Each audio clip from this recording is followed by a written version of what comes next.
मैं आप सब लोगों को बधाई देता हूं और शुभकामनाएं देता हूं। साथ ही सरकार और विशेष रूप से माननीय मुख्यमंत्री जी को साधुवाद देता हूं कि इन्होंने यह एक निर्णय बड़ा ही दूरगामी प्रभाव वाला लिया था, जिससे शिक्षा की गुणवत्ता में सुधार का काफी एक महत्वपूर्ण कदम भविष्य में माना जाएगा। और मुझे कुछ विशेष प्रसन्नता इसलिए भी है कि इस विभाग का जिम्मा माननीय मुख्यमंत्री जी ने कुछ समय के लिए मुझे भी दिया था और बहुत सारे फैसले मुख्यमंत्री जी के निर्देश पर उस समय शिक्षा विभाग ने लिए थे, जिसमें एक जो गुणवत्तापूर्ण शिक्षा के लिए बिहार लोक सेवा आयोग से शिक्षकों की नियुक्ति है, आप लोगों के लिए सक्षमता परीक्षा का आयोजन करके आपकी सेवा को सरकारी सेवा बनाई जा सके, ये सारे फैसले उस वक्त हुए थे। इसलिए कुछ अतीत की स्मृतियां भी अनायास उभरती हैं कि आप याद करिए, आपकी सेवा की शुरुआत हुई थी जब बिहार में सुशासन की शुरुआत श्री मुख्यमंत्री जी के नेतृत्व में हुई थी।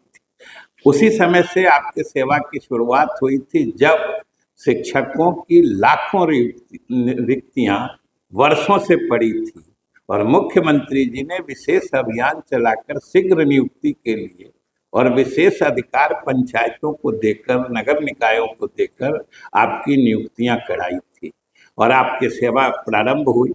उसके बाद से आपने इच्छा जाहिर की, मांग की कि हमको सरकारी सेवक घोषित करिए। मुख्यमंत्री जी ने बड़े सहानुभूति पूर्वक इस पर विचार किया, इसलिए कि मैं साक्षी हूँ, उस समय विभाग का जिम्मा मेरे साथ और इन्होंने कहा कि ऐसे करना उचित नहीं होगा और एक सक्षमता परीक्षा ले ली जाए।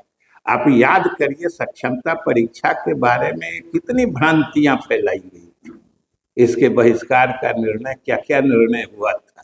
लेकिन आज यही मौका है कि आप जो नियोजित शिक्षक थे, उन्होंने भी अपनी योग्यता और मेधा का परिचय दे दिया है सक्षमता परीक्षा पास करके, और ये अपनी योग्यता और मेधा का को साबित करने का अवसर मुख्यमंत्री जी ने आपको उपलब्ध कराया और आज अब आप योग्य और मेधावी शिक्षक के रूप में सरकारी शिक्षक बन रहे हैं।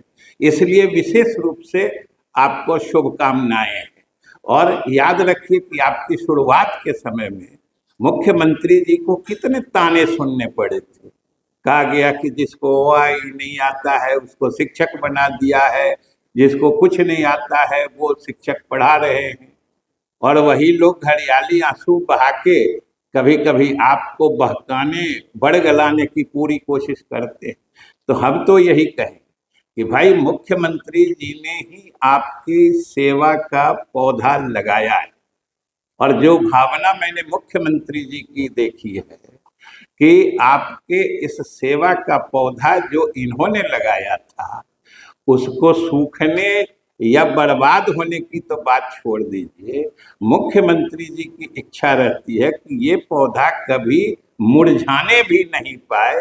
इसलिए मुख्यमंत्री जी हमेशा सजग रहते हैं और इसी का नतीजा कि समय समय पर आपका जो नियत वेतन था उसमें भी लगातार वृद्धियां हुई थी और फिर आज आप सरकारी सेवक बन रहे।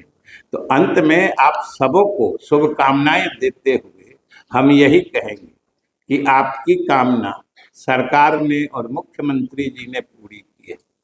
आज से आपकी सेवा का और सेवा शर्तों का रूपांतरण हो रहा है, जिसकी मांग आपने की थी। सरकार ने आपकी कामना इच्छा पूरी की है। अब सरकार और समाज की जो आपसे अपेक्षाएं वो आपसे पूरी करना आपको लाजमी है, आपका दायित्व है। इसलिए उसी को पूरा करने के लिए हमने आपको शुभकामनाएं दी है और अंत में यही कहते हैं कि मुख्यमंत्री जी ने ही किया था, यही किए हैं और यही करेंगे, कोई दूसरा नहीं कर सकता। इसलिए आप सरकार और अपने शिक्षण कला के प्रति निष्ठा बनाए रखिए भविष्य भी आपका सुरक्षित रहेगा जब तक हम लोगों के मुख्यमंत्री जी सुरक्षित हैं। बहुत बहुत धन्यवाद।